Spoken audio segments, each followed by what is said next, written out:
pela sua dolorosa paixão, tende misericórdia.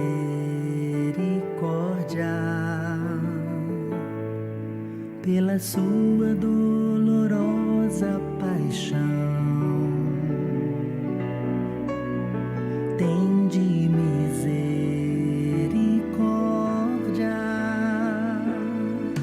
Pela sua dolorosa paixão, tende misericórdia.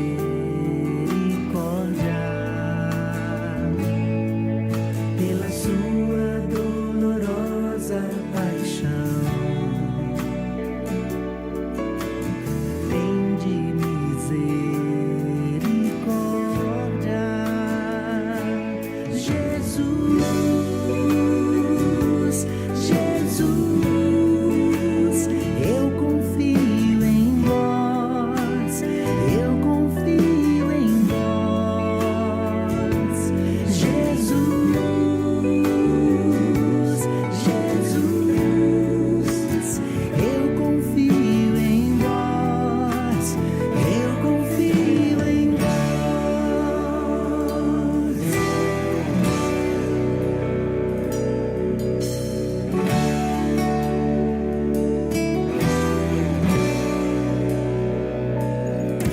Pela sua dolorosa paixão,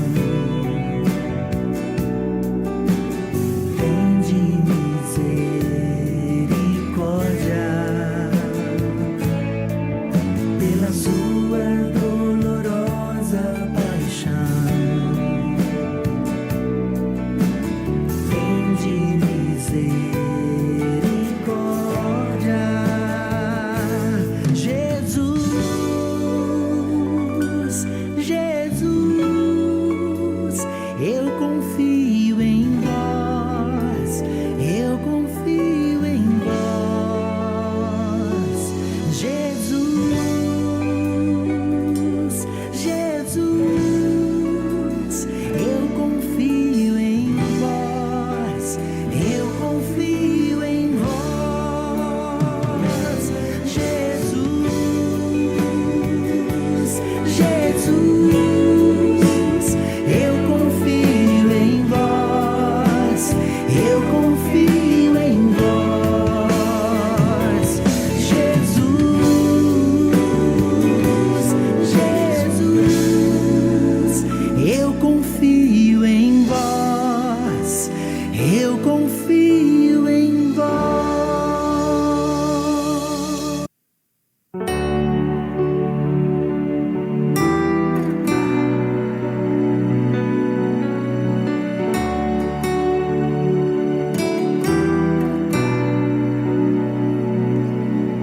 Pela sua dolorosa paixão, tende misericórdia.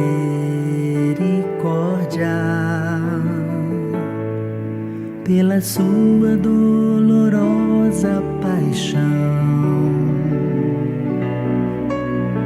tende misericórdia.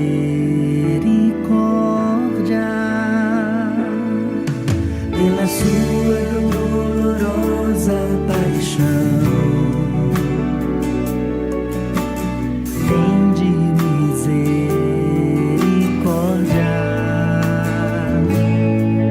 Pela sua dolorosa paixão,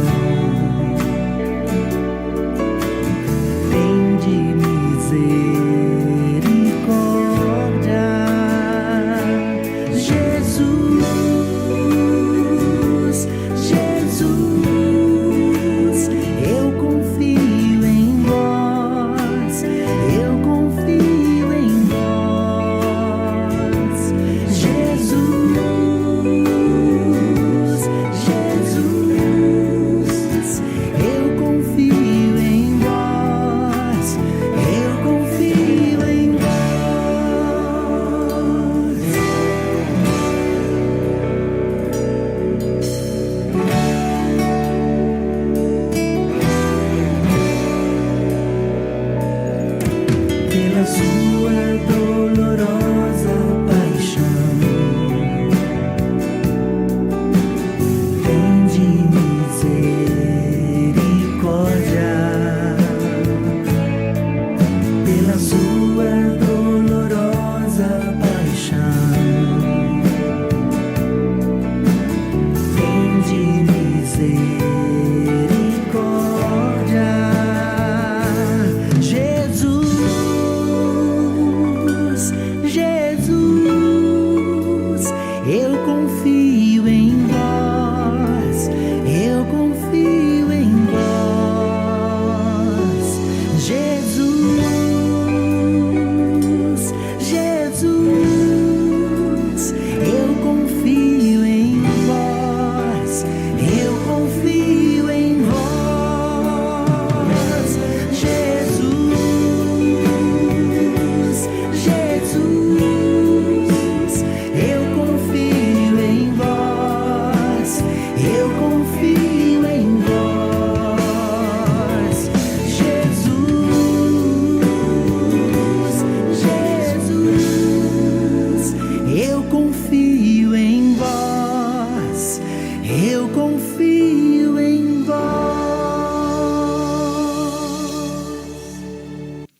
Boa noite, amado e amada de Deus, saúde e paz. Mais uma vez venho pedir licença para entrar na sua casa, nesse lugar sagrado, para que nós possamos, no dia de hoje, encerrar as nossas meditações sobre a semana da misericórdia, da divina misericórdia, nos encontrando com a grande misericórdia de Deus. Quero dizer àqueles que estão me cumprimentando e pedindo bênção, boa noite. Deus te abençoe. Deus abençoe a sua vida, Deus abençoe sua família, Deus abençoe sua casa, Deus abençoe os seus.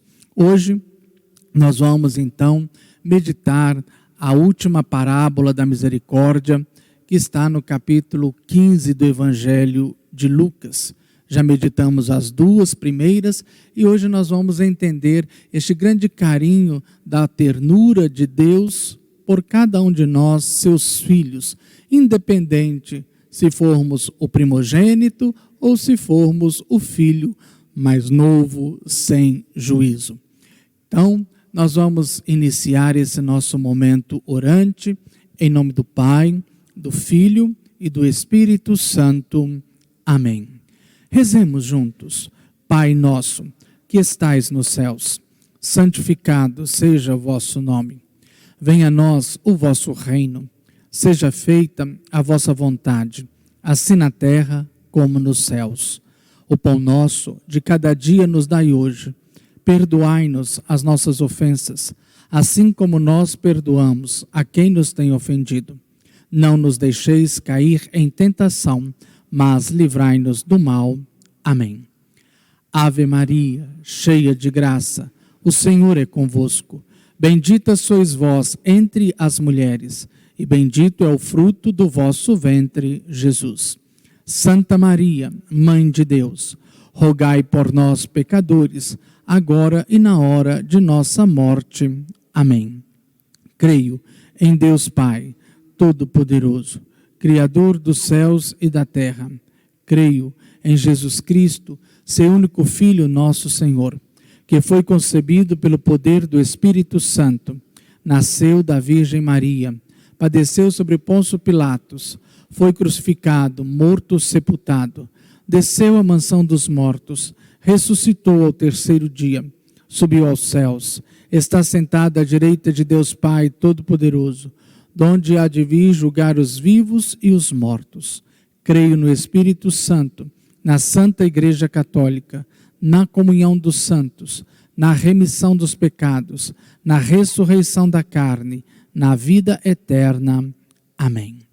Vamos, irmãos e irmãs, nesta dezena do Terço da Misericórdia, vamos elevar a nossa oração em favor de todas as pessoas vítimas da Covid-19, seja de uma forma direta ou indireta, sendo doentes, ou famílias afetadas por essa realidade, perda de emprego, dificuldades financeiras e tantas outras realidades. E hoje, de modo particular, nós queremos colocar na pessoa do nosso querido irmão Nívio, que está também no CTI, está entubado, todos os irmãos enfermos e suas famílias. Queremos pedir a misericórdia do Senhor. Cantemos. Eterno Pai,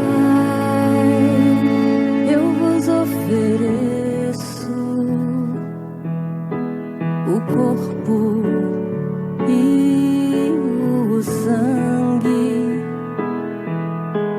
a alma e a divindade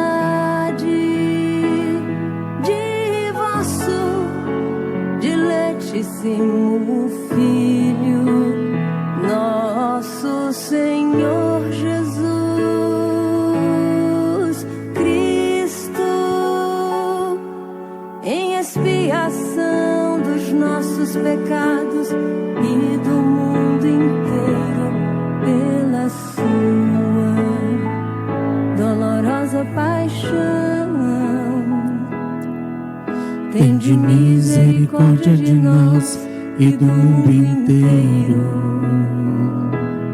Pela sua dolorosa paixão. Tende misericórdia de nós e do mundo inteiro. Pela sua dolorosa paixão. Tende misericórdia de nós e do mundo inteiro. Pela sua dolorosa paixão. Tende misericórdia de nós e do mundo inteiro. Pela sua dolorosa paixão. Tende misericórdia de nós e do mundo inteiro. Pela sua dolorosa paixão. Tende misericórdia de nós e do mundo inteiro. Pela sua dolorosa paixão. Tende misericórdia de nós e do mundo inteiro. Pela sua dolorosa paixão. Tende misericórdia de nós e do mundo inteiro. Pela sua dolorosa paixão. Tende misericórdia de nós e do mundo inteiro. Pela sua dolorosa paixão. Tende misericórdia de nós e do mundo inteiro. Senhor Jesus, que doastes tua vida, derramando teu sangue por cada um de nós e por toda a humanidade. Nós nos aproximamos do teu coração aberto pela lança do soldado, de onde jorrou sangue e água. E nós vos suplicamos, tende misericórdia de nós e do mundo inteiro. Dai-nos o teu Espírito Santo, para que, fiéis à revelação de tua palavra, para que, fiéis na observância dos teus ensinamentos, possamos passar por este momento tão difícil, um momento que tem trazido muita dor no coração de homens e mulheres. de famílias. Por isso, Jesus, neste dia, meditando a parábola do Pai misericordioso, o Senhor possa nos dar a graça da compreensão do chamamento que o Senhor faz a cada um de nós, independente do papel que exercemos, independente da situação de vida que temos. Que o Teu Espírito Santo nos conceda sabedoria, entendimento, discernimento e as graças necessárias para bem vivermos este momento, encontrando-nos com a Tua misericórdia. Tudo isso, Senhor Jesus, nós pedimos ao Pai, em Teu nome, e em Teu nome, Senhor Jesus, agradecemos. Amém, amém, amém. Mais uma vez, para aqueles que estão chegando, eu digo boa noite. Sejam bem-vindos e me permita estar com você nesse lugar santo e sagrado que é a sua casa. Digo a você que está me pedindo bênção, Deus te abençoe. Abençoe largamente a sua vida, a sua casa e todos os seus.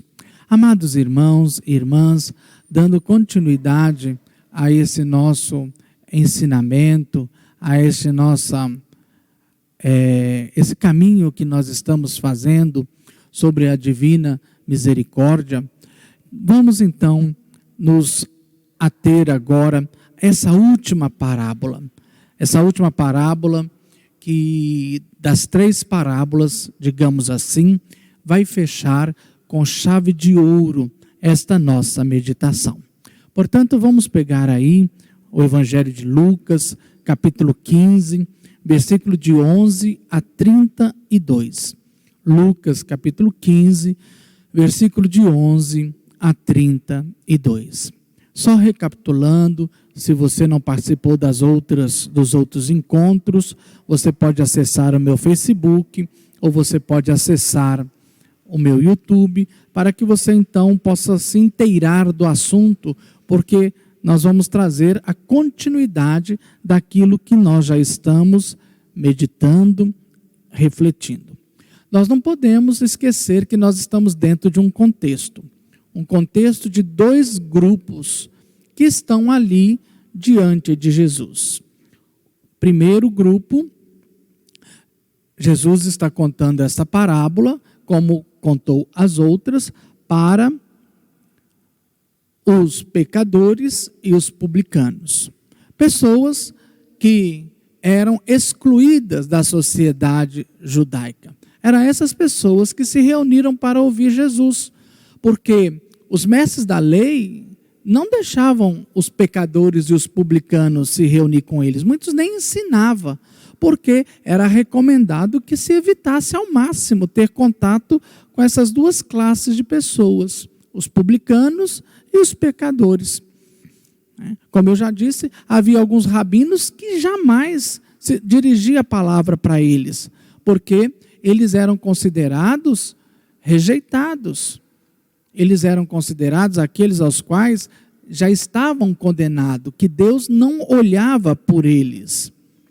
E é justamente aí que Jesus faz o contrário. Jesus come com eles, Jesus vai na casa deles, Jesus até chamou um deles para fazer parte do seu grupo. Vocês lembram que numa desses nossos encontros eu falei quem era, que se tornou evangelista e um dos apóstolos, né? Que é Mateus, que era um publicano. Era, segundo a visão daquela época, era um traidor do povo, não merecia ser considerado, era desprezado, era colocado à parte. E essas pessoas, os pecadores e os publicanos, que estavam ali para ouvir Jesus, porque na fala de Jesus não havia nenhum tipo de condenação, na fala de Jesus não havia nenhum tipo de apontamento que pudesse fazer com que eles se sentissem diminuídos pelo erro que eles praticaram. Então nós precisamos aprender isso, meus irmãos. Precisamos aprender isso e ter muito cuidado para a gente se expressar, porque uma coisa é condenar o pecado. Mas nós precisamos aprender a separar o pecado do pecador. Para o pecado, tolerância zero. Para o pecador, misericórdia total. Total. Para o pecado, tolerância zero. Para o pecador, misericórdia total. Não podemos colocar essas duas realidades no mesmo patamar. Não podemos colocar essas duas realidades no mesmo patamar. E Jesus está nos ensinando isso, porque quando Jesus se assenta com eles, quando Jesus frequenta a casa deles, que era proibido, né? Digamos assim que um autêntico, um judeu raiz jamais ficava perto de um pecador ou de um publicano. Nem lhe dirigia a palavra. E isso era tido como sinal de santidade. E Jesus vem justamente mostrar o contrário. É com eles que Jesus se assenta, é com eles que Jesus come. E é esse comportamento de Jesus que escandaliza os fariseus e os doutores da lei, os mestres da lei, que também é outro grupo que está nesse contexto do ensinamento da parábola de Jesus. Mas eles estão ali não para ouvir Jesus, eles estão ali para ver o que ele está fazendo e para achar alguma realidade, situação que eles possam acusá-lo. Acusá-lo. Aquele grupo que não valia nada, o rejeitado, o excluído, estava ali para ouvi-lo. Porque as palavras de Jesus produziam no coração deles algo a mais. É como aquela história, aquela passagem dos discípulos de Emaús, que quando Jesus ia caminhando com eles, de repente eles falavam assim, não é que quando ele falava nosso coração se aquecia? É o que acontecia com os publicanos e os pecadores. A palavra de Jesus aquecia aqueles corações frios e os faziam perceber que mesmo eles estando em pecado, mesmo eles sendo, entre aspas, ruins aos olhos da sociedade, mesmo eles sendo rejeitados como aquela sociedade puritana dizia que eles eram rejeitados por Deus, eles entendiam o calor, eles sentiam o calor das palavras misericordiosas, bondosas de Jesus. Porque Jesus, de fato, está nos ensinando que a gente precisa aprender o quê? Aprender a separar o pecador do pecado. Para o pecado, tolerância zero. Para o pecador, misericórdia total. Esse é o grande ensinamento. E as três parábolas, começando com a parábola da ovelha perdida, depois da moeda de prata perdida e agora do Pai misericordioso, essas três parábolas nos trazem essa mensagem central. O extraordinário amor de Deus pelos perdidos. Como eu já disse em outras ocasiões, nós temos na nossa cabeça, bem formado, que nós precisamos merecer ser amado. Tanto que às vezes a gente fala assim, fulano não merece o seu amor. E nós fomos treinados, ensinados desde criança a merecer o amor do outro. Para que a gente seja aceito em determinados lugares, a gente assume posturas que agradam aquele grupo, porque se eu não fizer de acordo com aquele grupo, eu não vou ser aceito pelo grupo. E aí muitos de nós que temos a nossa personalidade um pouco fragmentada, fragilizada, a gente acaba se perdendo. Então a gente está num grupo, a gente é de um jeito, está no outro grupo, a gente é do outro, e a gente vai se perdendo. Cada vez mais nós vamos deixando de nos encontrarmos em nós mesmos. Porque nós somos ensinados que para sermos amados, nós temos que agradar aquele que diz que me ama. Porque se eu não agradar, se eu, entre aspas, vou falar uma palavra um pouco mais forte, se eu, entre aspas, não comprar o amor do outro, como que eu compro o amor do outro? Fazendo o que ele gosta, não é? Sendo da forma que ele deseja. Então nós vamos comprando o amor do outro. No fundo, o outro não nos ama, porque eu não sou aquilo. Aqui que está a grande diferença. Deus me ama naquilo que eu sou. Eu não preciso fingir o que eu não sou para agradar a Deus. E também não preciso me esconder. Preste atenção no que eu vou dizer agora, que isso aqui é forte. Como diz um amigo meu, agora é um soco na boca do estômago. Eu não preciso comprar o amor de Deus querendo ser bonzinho, indo à missa, contribuindo com o dízimo, socorrendo aos pobres, rezando, fazendo isso, fazendo aquilo, achando que se eu fizer assim, Deus vai gostar mais de mim. Não se compra o amor de Deus. O amor de Deus não é comprado nem pelas minhas boas atitudes, e muito menos pelas minhas más atitudes.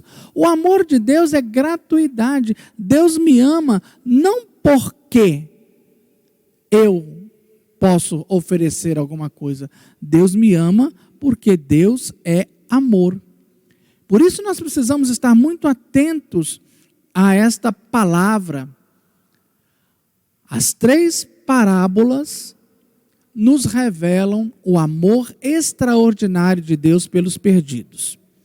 E na parábola do Pai misericordioso, nós vamos ver 2 tipos de perdidos. Um que é simbolizado pelo filho mais novo, e o outro que é simbolizado pelo filho mais velho. Quando a parábola nos coloca essa situação, o que acontece? Acontece que nem o filho mais novo, nem o filho mais velho tem nome. E se eles não têm nome, é porque eu posso me encontrar. Eu posso encontrar em mim elementos do filho mais novo e posso encontrar em mim elementos do filho primogênito, do primeiro. Por isso que Jesus fecha com a chave de ouro essa grande meditação da parábola. Essa grande meditação da parábola. E nós vamos encontrar no filho mais velho, ou melhor dizendo, no primogênito e no filho mais novo, atitudes que estão presentes em nossos corações. Eu não vou me deter aqui, porque não é o meu objetivo, em nenhuma atitude do filho mais novo. Vocês já leram a passagem. Quem não leu, por favor, depois leia. Não vou me deter naquilo que o filho fez, né? Então, só passando assim por cima. O filho mais novo pede ao pai a sua herança. Olha que coisa terrível. Quando alguém pede a herança ao pai, significa o quê? Que o pai já morreu para ele. Porque herança é depois que o pai morre. Mas quando o filho pede a herança ao pai ainda vivo, ele não ia receber a metade dos bens do pai. Porque o pai ainda está vivo, então ele recebe apenas 1/3. 1/3 dele, 1/3 do pai, 1/3 do filho primogênito. Ele não ficou com 50%, porque o pai ainda estava vivo. Então, naquele momento, cabia a ele apenas 1/3, porque o pai estava vivo. Se o pai já tivesse morto, ele teria a metade, e não 1/3. É nesse contexto que esse menino não pega e a Sagrada Escritura faz questão de mostrar que ele vai para longe, vai bem longe da casa do pai. Não está falando que ele foi para a China, como está acontecendo lá em Israel, na Judéia, vamos dizer assim, um lugar bem longe, que ele veio para o Brasil. Não conta para onde ele foi, não existe um lugar físico. Essa distância do filho não é física, não é medido pelo quilômetro ou pelo metro. É a distância do coração. Uma vez que você pede herança ao seu pai, você está matando o seu pai. Você está se tornando órfão. Então você está se desligando completamente e totalmente do seu pai. É o que o menino fez. A única ligação que tinha deste menino com o pai era o dinheiro, era a herança. Que ele também, olha que coisa bonita, e que ele também acaba com ela, ou seja, ele acaba com o pai porque ele se torna distante, ele vai para um lugar muito distante da casa do pai, e nesse lugar distante da casa do pai, ele ainda tinha lembranças do pai, porque o dinheiro que ele tinha vinha do pai. Até isso ele consome, até isso ele destrói. Ele rompe totalmente com o pai. Ele rompe totalmente com o pai. E quando ele rompe com o pai, não só afetivamente, mas também financeiramente, é que ele começa a cair em si. Quando houve o rompimento total, porque até então, quando ele tinha a herança, ele não caiu em si. Ele continuou esbanjando. Quando ele acaba, quando ele destrói o último vínculo que ele tinha com o pai, que era a herança, a qual ele estava esbanjando com festas, com comida, com prostitutas, etc, etc, etc, ele começa a passar fome. Ele começa a ter necessidade. E esta fome, com certeza, não era somente fome do corpo, do estômago. Era uma fome muito maior, que eu poderia dizer saudade. A língua portuguesa nos dá essa graça, né? Nós temos a palavra saudade. Nós entendemos o que é uma saudade. A saudade. Ele então começa a sentir saudade. Na casa do meu pai tem pão com fartura para todos, eu aqui passando fome. É quando ele cai em si. Uma coisa, meus irmãos e minhas irmãs, é certa. Uma coisa, meus irmãos e minhas irmãs, é certa. Deus não quer o nosso sofrimento. Deus não deseja o nosso sofrimento. Mas, em nosso sofrimento, quando a nossa dor é muito grande, quando, entre aspas, a nossa fome de realização é muito grande, é ali que a gente cai em si. E é ali que Deus usa para de fato nos encontrar de novo. E é nesse momento dessa grande fome ou dessa grande saudade que ele resolve voltar. Mas ele resolve voltar não como filho. Afinal de contas, ele já tinha matado o pai. Ele queria apenas ser um empregado. Por quê? Ele tomou consciência, não somente do erro que ele cometeu, da burrada que ele fez, mas ele também teve consciência do pecado que ele cometeu. Aqui está uma grande diferença para nós. Não basta reconhecer o erro. É necessário ter consciência do pecado. Por isso ele fala, na meditação dele, eu vou voltar, deixa eu ver o versículo aqui, para falar com vocês. Ele fala assim, vou voltar para a casa do meu pai, então vou pedir, no versículo 16, deixa eu ver aqui, não.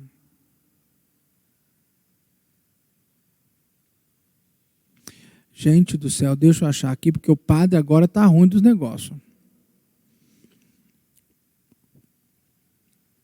Versículo 17. Então, caindo em si, ele disse: quantos empregados de meu pai têm comida de sobra e eu aqui morrendo de fome? Aí o 18. Vou me levantar, irei até o meu pai e lhe direi: Pai, pequei contra o céu e contra o Senhor. Já não mereço ser chamado seu filho. Trata-me como um dos teus empregados. Pequei contra o céu. Ele reconhece que pecou. Pequei contra ti. Ele reconhece que errou. A gente erra com as pessoas, peca contra Deus. Aqui está, quando ele cai em si, quando a fome, que não é simplesmente uma fome do estômago, mas é a fome da felicidade. Creio que eu e você, eu falo por mim, eu já vivi isso e creio que você também. Quantas vezes nós, entre aspas, realizamos os nossos sonhos, mas no fundo, a gente ainda não estava satisfeito. Porque quando a gente punha a cabeça no travesseiro, ainda tinha um vazio, ainda tinha uma fome. E essa fome não é mais nada do que saudade de Deus.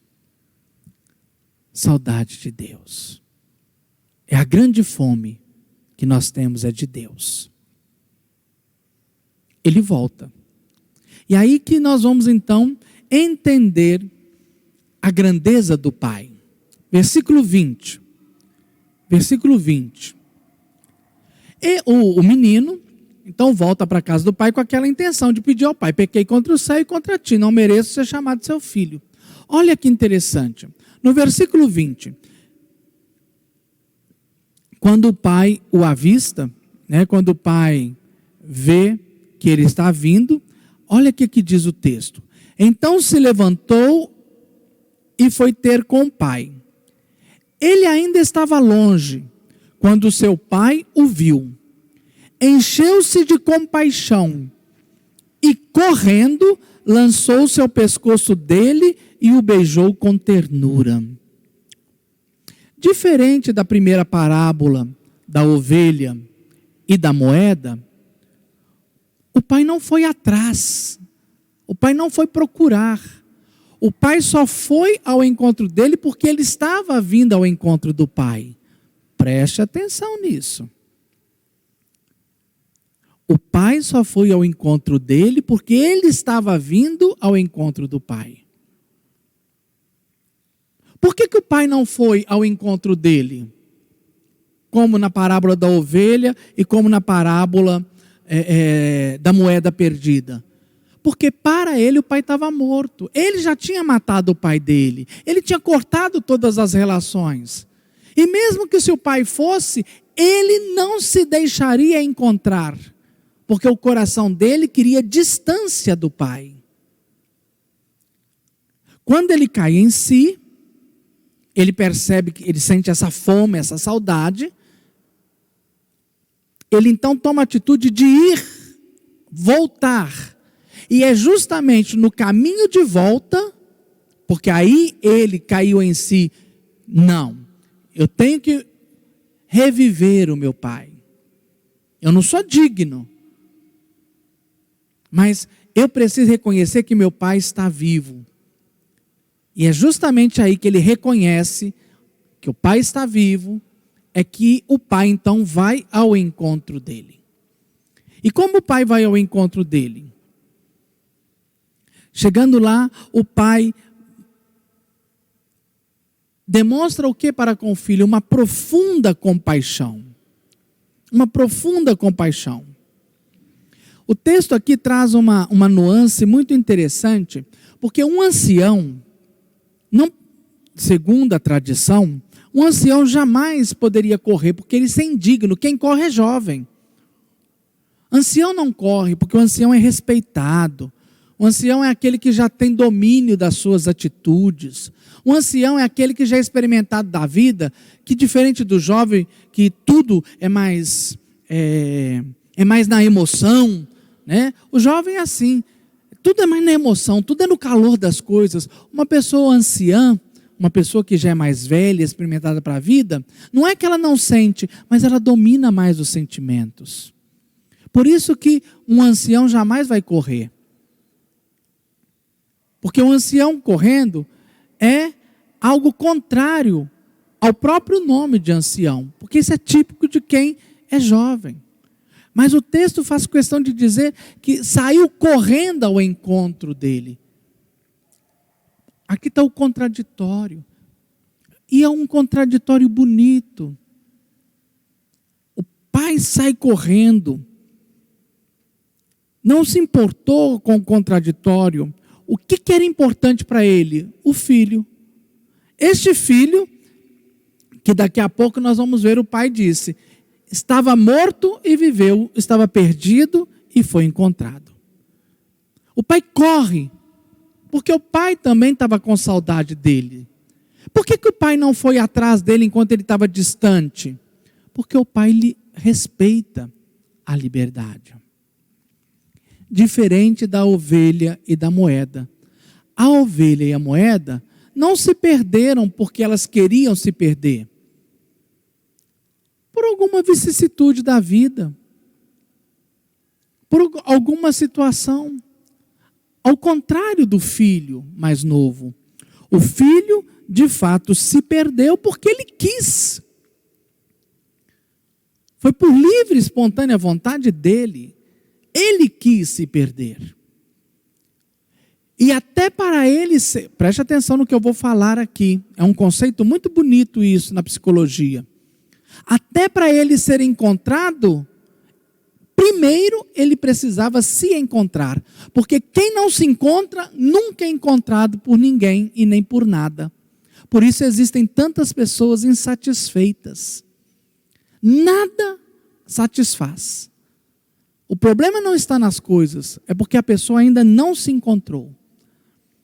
A primeira coisa que esse menino precisava fazer, e o pai deu esse tempo, porque o pai é amor, o pai deu esse tempo para que ele, o filho, pudesse primeiro se encontrar consigo mesmo.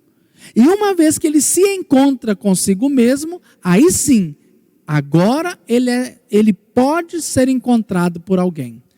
Ninguém é capaz de encontrar o outro quando o outro está perdido em si mesmo. Isso é muito forte. E ao mesmo tempo muito sério. Quando o pai encontrou o filho que se encontrou em si mesmo, o pai o abraça, o pai lhe beija,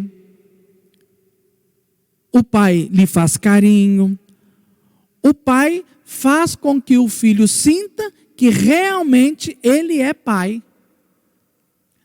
Ele nunca deixou de ser pai. Mas o filho precisava agora fazer uma experiência de que de fato o pai é pai e não patrão. Preste atenção nessa frase que você vai entender ela depois. O filho mais novo precisava, porque o filho mais novo encontrou-se em si mesmo, então ele precisava fazer uma nova experiência, que o pai não era patrão, o pai era pai. Por isso o pai o abraça, por isso o pai o beija, por isso o pai faz uma festa. O menino estava lá todo estrupiado. Todo estrupiado. O pai não perguntou e nem jogou na cara dele, aí para que tanto sofrimento, para que você fez isso? Não, o pai então faz o quê? É um amor, Jesus revela para a gente um amor tão maravilhoso, tão grandioso, que a gente não consegue entender. Muitas das vezes a gente pode até tentar entender com a razão, mas o coração é muito difícil de entender isso. Jesus então nos mostra que o amor de Deus por aquele que estava perdido, e a maior perdição, vamos dizer assim, a maior perdição não é você estar perdido no mundo. Eu vou até chegar pertinho aqui, ó. Tem jeito de dar um zoom aqui no meu rostinho, bonitinho? Olha que cutis maravilhosa. Fui brincar, mas vamos falar sério agora.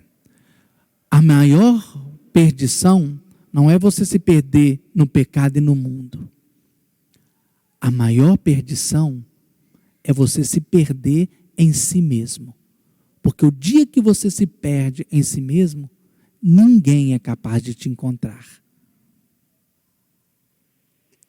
Recadinho do coração. Como o menino, ele se encontrou em si mesmo, agora ele precisava experimentar o que é um pai de verdade. Porque agora vai ter um novo sentido às coisas na vida dele. E o pai, então, mostra para nós um amor maravilhoso. Um amor incompreensível. Muito além da nossa razão, muito além do nosso entendimento. Quando o menino ensaiou, o que ele ia falar com o pai no versículo 19, ele fala: pequei contra o céu e contra ti, já não sou digno, trata-me apenas como teu empregado. Quando ele vai conversar com o pai, no versículo 21, ele não pede para ser tratado como empregado. Olha que interessante. Veja aí, versículo 21. O filho então disse ao pai: pai, pequei contra o céu e contra o Senhor, já não mereço ser chamado seu filho. Ao versículo 22, mas o pai disse aos servos: por que ele então já não queria mais ser empregado? Porque aquela atitude do pai o fez perceber que de fato ele era filho. A atitude grandiosa do pai o fez perceber que ele não jamais seria empregado, porque ele é filho. Jamais seria empregado, porque ele é filho. E aí nós vamos ver que o pai chama os servos no versículo 22 e 23, pede a melhor túnica, o anel, as sandálias. O pai dá para o filho uma coisa bonita. A roupa, honra. Uma roupa digna, sinal de honra. O anel, símbolo da autoridade. A sandália é para mostrar para ele que ele já não era mais escravo, ele era filho. De fato, é agora, neste momento, depois que ele encontrou a si mesmo e foi encontrado pelo pai, não por um patrão, mas pelo pai, agora de fato ele se torna um homem livre. Porque o amor do pai o liberta e lhe dá novamente honra, autoridade e liberdade. Olha que grandiosidade essa parábola. Olha que coisa maravilhosa. É isso que Deus faz. É isso que Deus faz. Por que o pai, eu já disse, né? O pai não foi atrás do menino quando ele foi distante, porque ele estava perdido em si mesmo. E ninguém que está perdido em si mesmo é encontrado. Até para a gente encontrar alguém, essa pessoa precisa encontrar-se a si mesmo. Depois que encontra-se a si mesmo, aí ela pode ser encontrada por alguém. Mas o pai em casa estava trabalhando para este encontro. Porque olha para você ver, o pai tinha preparado já a túnica, o anel e a sandália. Como que você faz uma túnica, um anel e uma sandália de uma hora para outra, gente? É como se o pai, na ausência do filho, ele foi preparando a volta do filho. Deus não se cansa. Deus não se cansa.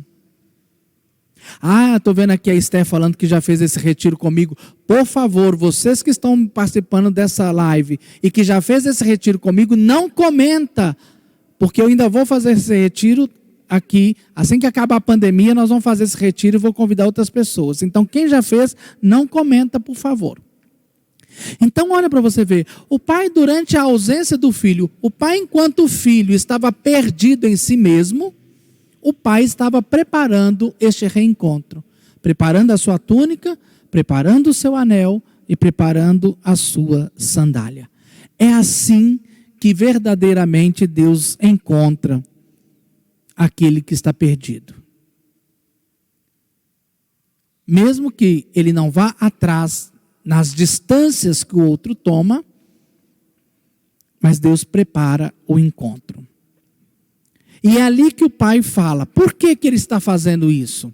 Porque o meu filho estava morto e agora está vivo. Estava perdido e foi achado. Olha o contraste. Olha o contraste. Não era o pai que morreu, era o filho. Porque quando o filho pediu herança, o filho estava morto muito antes do pai. Porque o sentimento de filho já tinha acabado.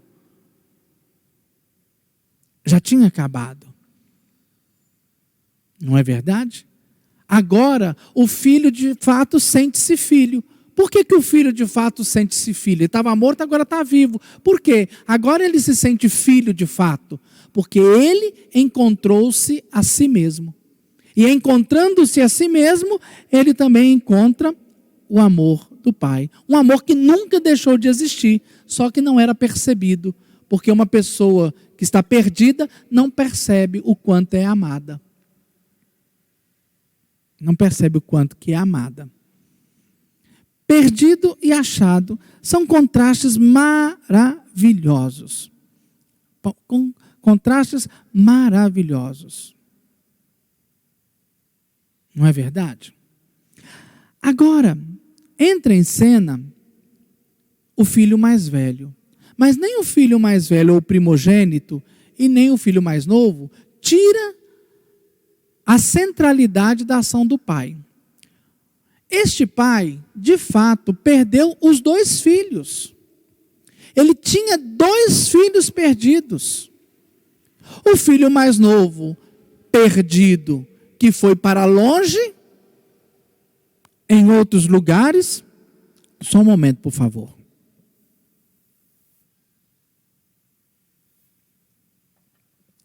E o filho primogênito, que talvez, Jesus vai nos mostrar, que talvez é a pior perdição.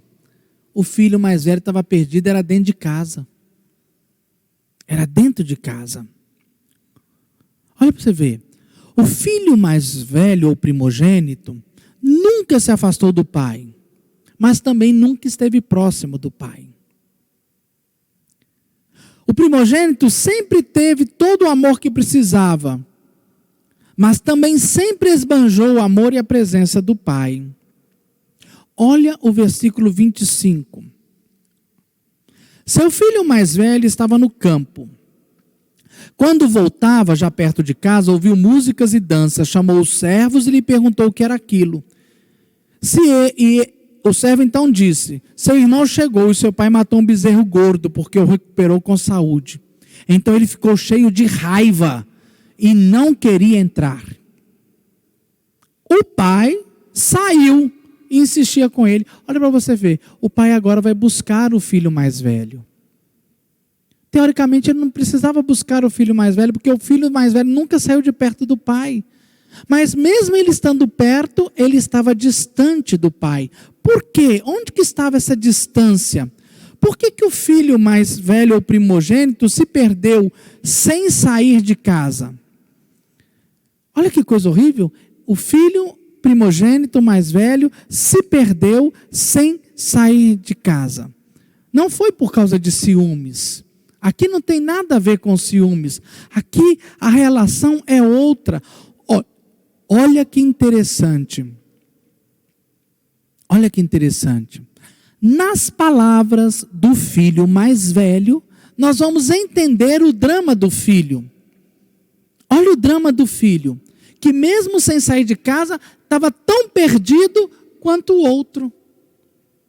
E foi, olha aqui, atenção, atenção, atenção, vamos brincar. Atenção, concentração, vai haver revolução.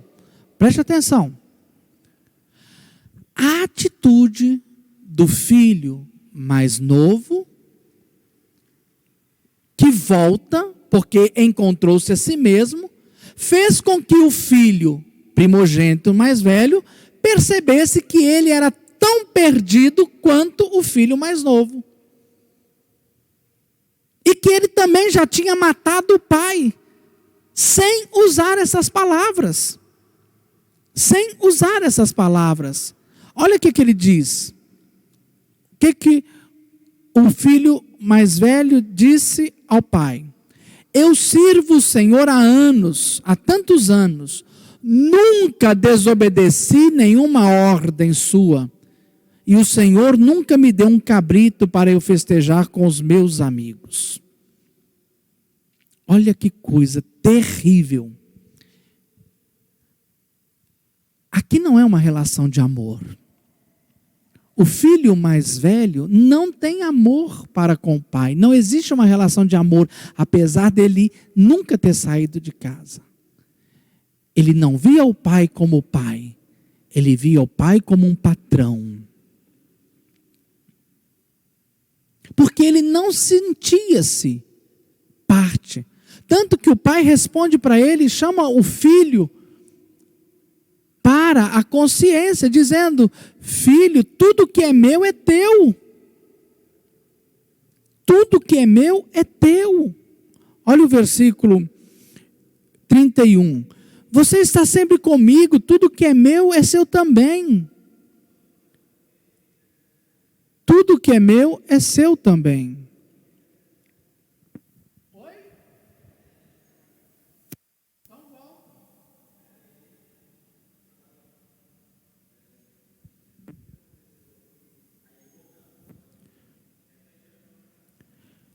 A nossa internet caiu.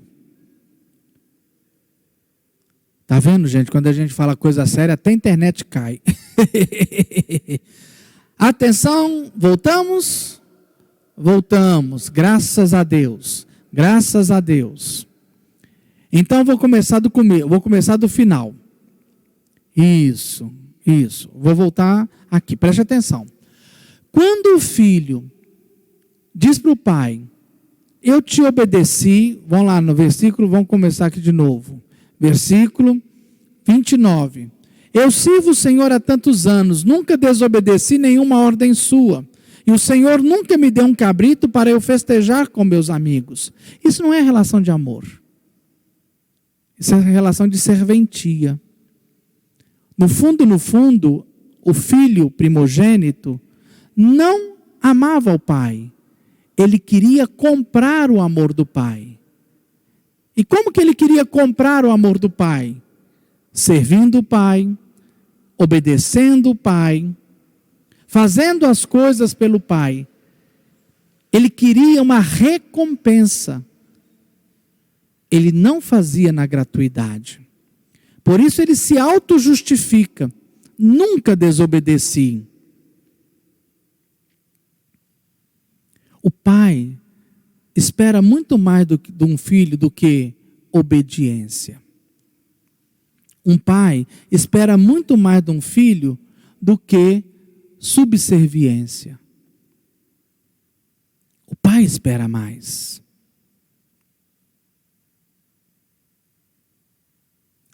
Eu vou entrar aqui num terreno difícil, mas quem é pai e mãe com certeza vai entender mais o que eu estou falando.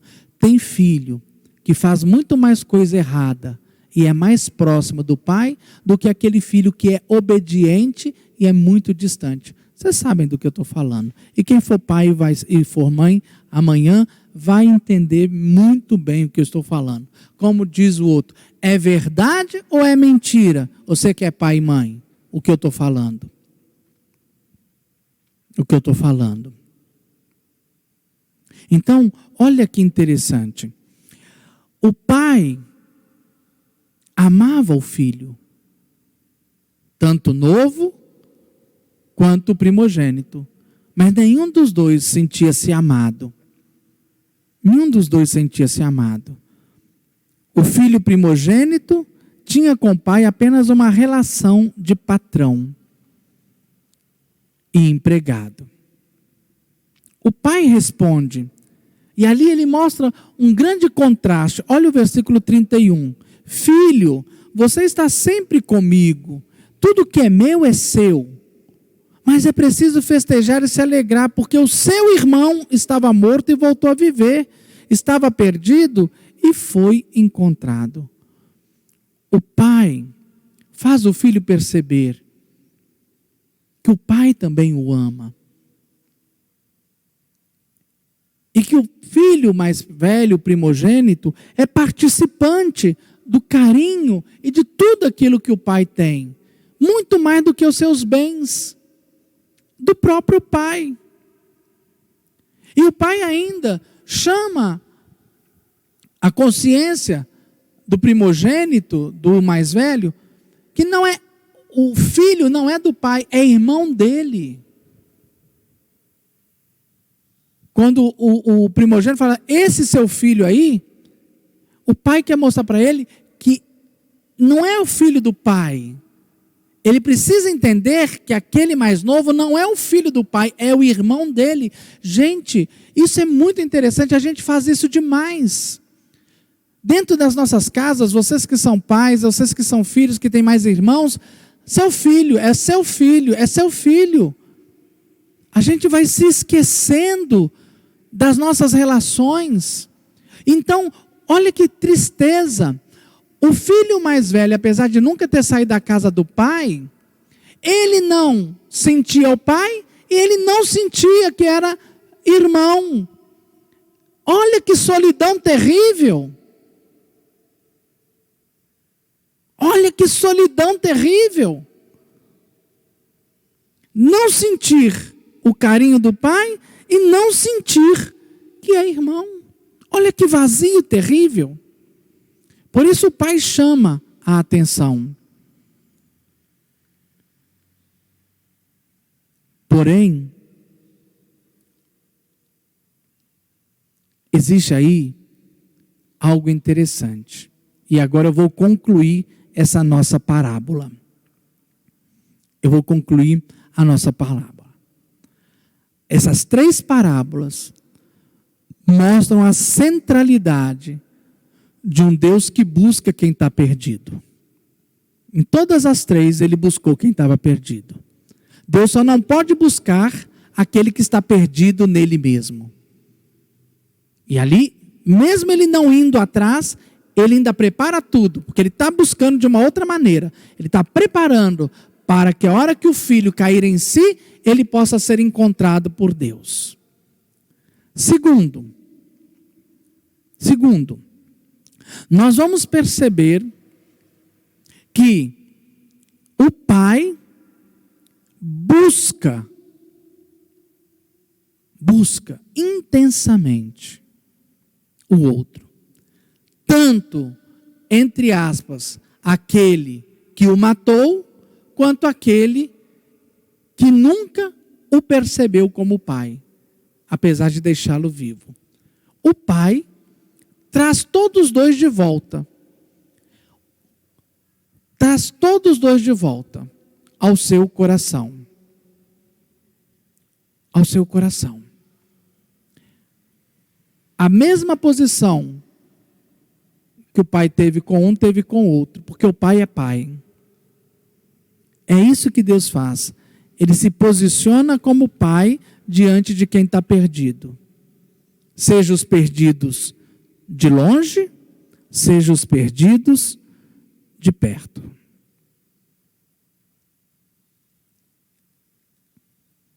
Como que está o nosso relacionamento com Deus? Somos um filho pródigo ou somos o filho mais velho? Dá para você perceber que todos os dois eram ruins? Tanto o mais novo quanto o mais velho? Todos os dois, diante do pai, tiveram atitudes ruins. O mais novo, atitude de precipitação, de inconsequência, de insensibilidade, de desobediência.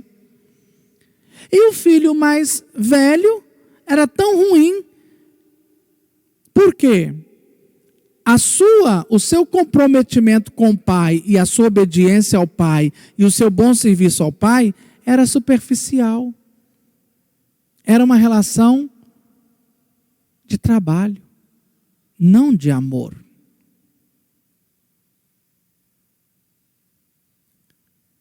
O filho mais novo se afasta de Deus porque ele era mau. E o filho mais velho se afasta de Deus porque ele era muito bom. mas de uma bondade superficial. E a parábola termina assim: o mais novo, que era mau dentro de casa, participando da festa que o pai está promovendo. Aliás, todas as 3 parábolas havia festa. Quando encontrou a ovelha perdida, festa. Quando encontrou a moeda perdida, festa. Quando encontrou o filho mais novo, festa. Porém, a história termina sem nos deixar claro se o filho mais velho entrou dentro de casa. A parábola termina sem nos deixar entender se o filho mais velho, de fato, sentiu-se filho e irmão ou não. Tire as suas conclusões. O que era mal, voltou. O que era bom demais, ai, ai.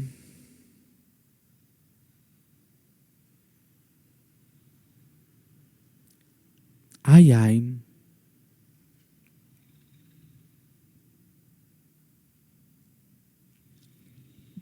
Fica aí essa reflexão.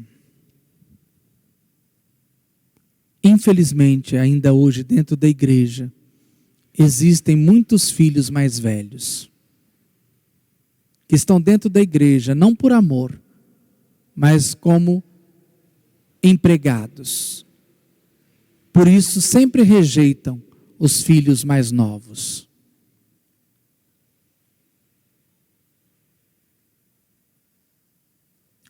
O mais novo, que era mau, participou da festa.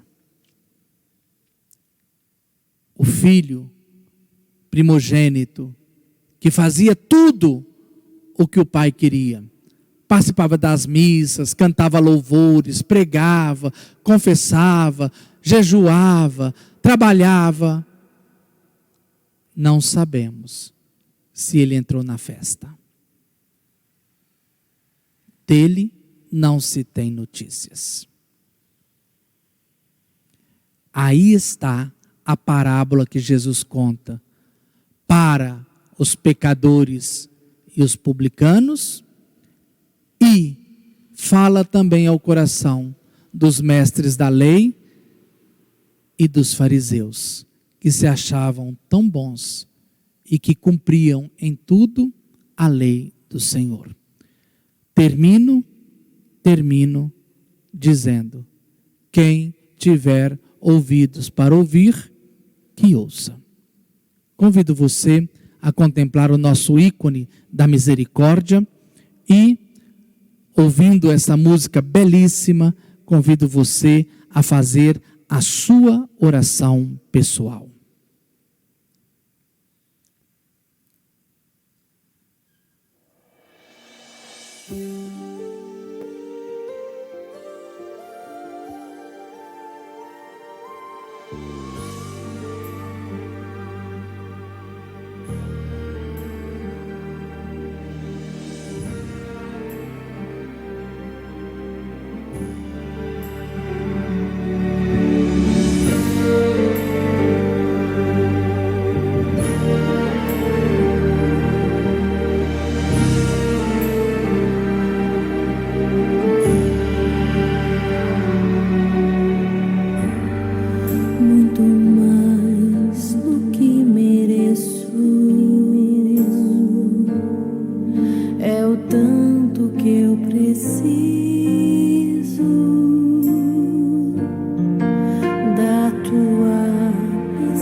você a rezar junto comigo a oração a Jesus misericordioso.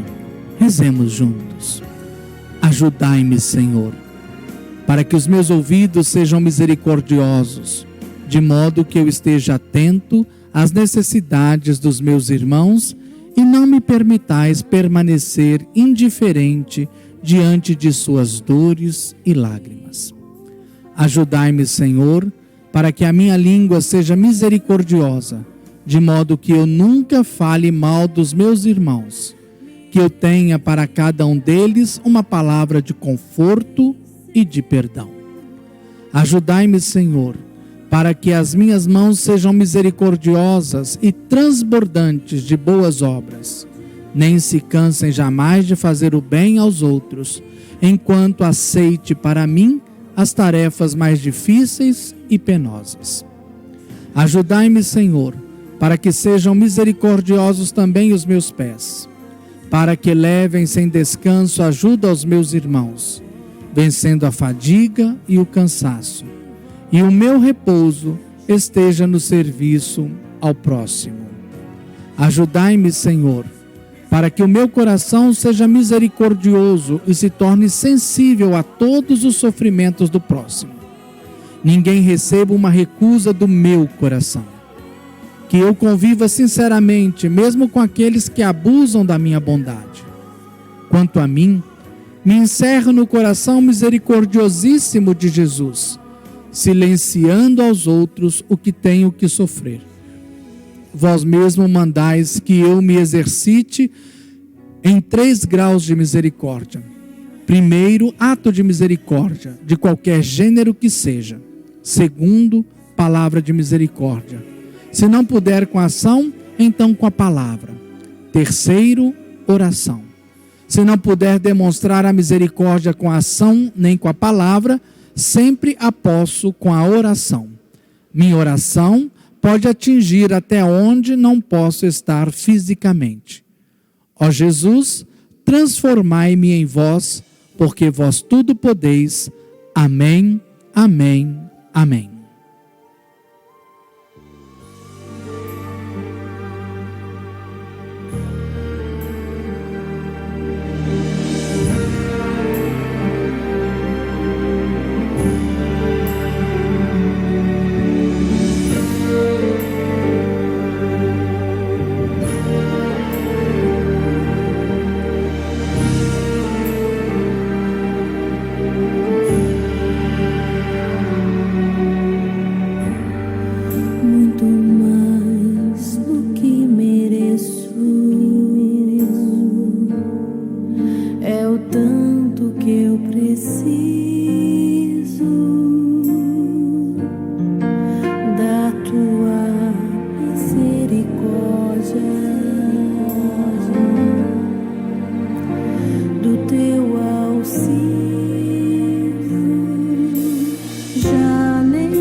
Querido irmão, querida irmã, queria, antes de pedir a Deus que nos abençoe, agradecer o seu carinho, a sua paciência em me receber na sua casa esses 7 dias.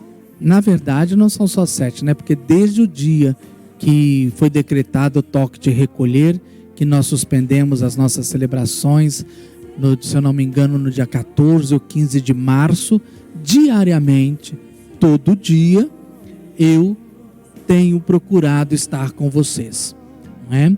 Quando a igreja está aberta, então você tem a possibilidade de vir até aqui.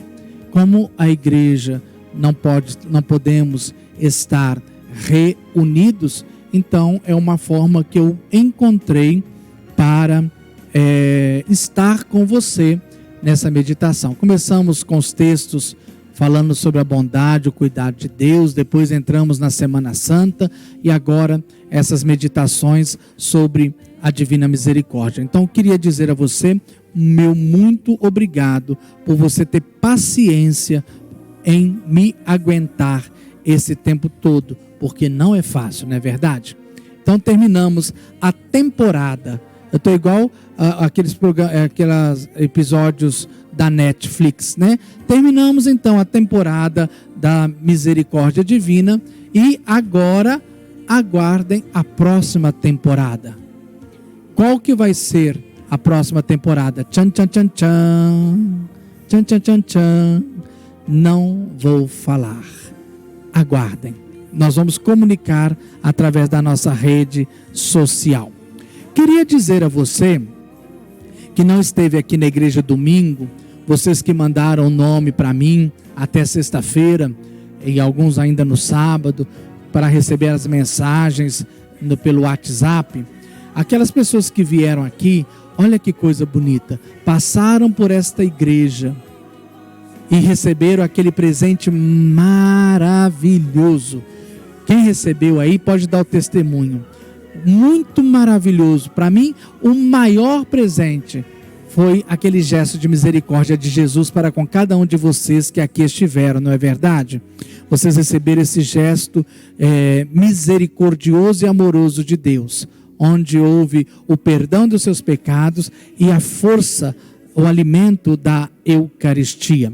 E também, ao final, quando vocês saíram, vocês receberam esta estampa, que foi uma estampa que fizemos do quadro, do ícone que está aqui na porta de entrada da igreja da Divina Misericórdia.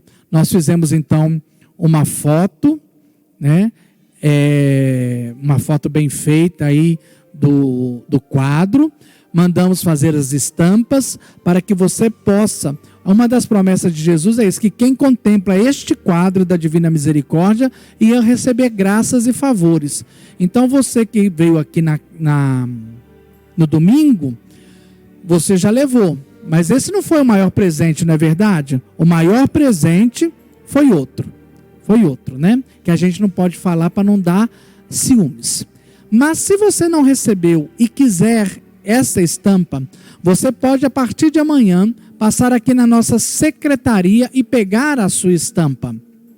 Você vai poder então colocá-la num quadro e colocar aí na sua casa para que você contemple a grande misericórdia desse Deus que veio buscar os que estavam perdidos, não é verdade? Então você pode passar aqui, a nossa secretaria funciona de segunda a sexta, de 15 às 19 ou no sábado de 8 ao meio-dia. Essa estampa você não paga nada, é só você pegar e colocar aí num quadro e colocar num lugar digno da sua casa. Quero também lembrar a vocês, pedir a vocês, né, que participaram dessa semana, dessas meditações, se te ajudou em alguma coisa, eu queria que você pudesse, entre aspas, me agradecer. Preste atenção. Eu queria que você pudesse me agradecer. Como que eu quero que você me agradeça? Reze pela minha conversão. Reze por mim.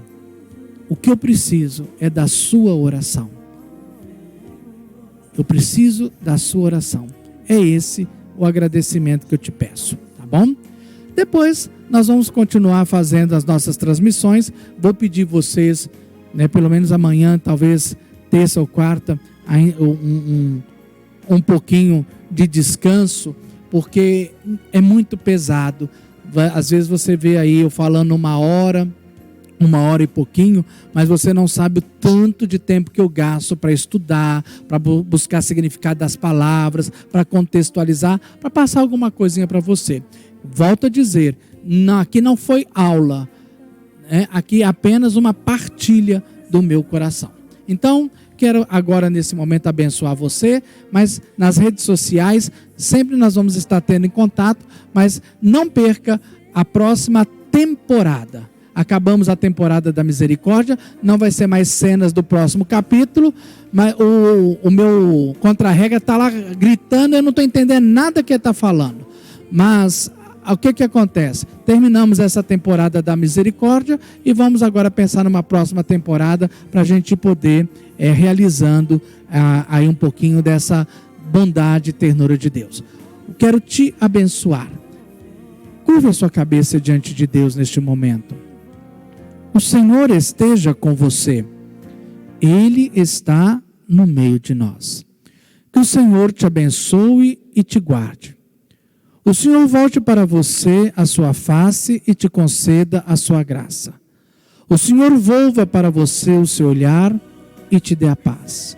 E que o Senhor Deus Todo-Poderoso te abençoe, Pai, Filho e Espírito Santo. Amém. Eu estou vendo aqui algumas pessoas que são lá da paróquia São Sebastião e São Vicente, que estão fazendo a meditação. Eu vou conversar com o Padre Ismar. E se o Padre Ismar me permitir, eu vou então dizer a ele que eu vou deixar um pouquinho das estampas na secretaria da igreja aí de São Sebastião e São Vicente, para que vocês possam pegar aí na secretaria, que fica mais fácil. E se você mora em outro estado, se você mora em outra cidade e gostaria de receber, então, se você já tem o meu WhatsApp, por favor, manda-me os seus dados. O que eu preciso? Seu nome completo, o seu endereço completo, rua, número, bairro, cidade e estado e o número do seu CEP. A paróquia enviará para você, com todo carinho, tá bom? Então, muito obrigado. Beijo do Padre Marlindo do São Geraldo. E até a próxima vez. Olha como é que eu estou bonito, gente. Eu estou até com a camisa da Divina Misericórdia. Olha aqui como é que eu estou chique. Tchau. Até a próxima temporada, se Deus quiser. Muito, muito, muito obrigado. Reze por mim.